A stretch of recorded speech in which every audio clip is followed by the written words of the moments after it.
வணக்கம் ஃப்ரெண்ட்ஸ். இப்போ நீங்கள் மேலே பார்த்துட்டு இருக்கிறது நம்ம யூஸ் பண்ணக்கூடிய லிப்ஸ்டிக் தான் ஃப்ரெண்ட்ஸ். பாருங்கள், இந்த லிப்ஸ்டிக்கு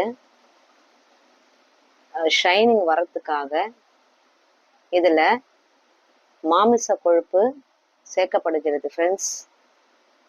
அங்கே பாருங்கள், அது சேர்க்கறதுனால அந்த லிப்ஸ்டிக்கோட ரியாக்ஷனை பாருங்கள்.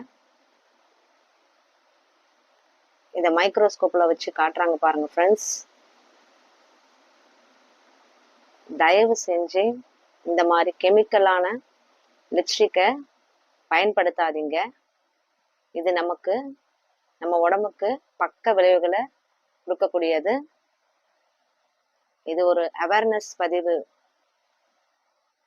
ஃப்ரெண்ட்ஸ். தயவு செஞ்சு இந்த மாதிரி லிப்ஸ்டிக்கை யூஸ் பண்ணாதீங்க. இதை எல்லாருக்கும் ஷேர் பண்ணுங்கள். தேங்க்யூ.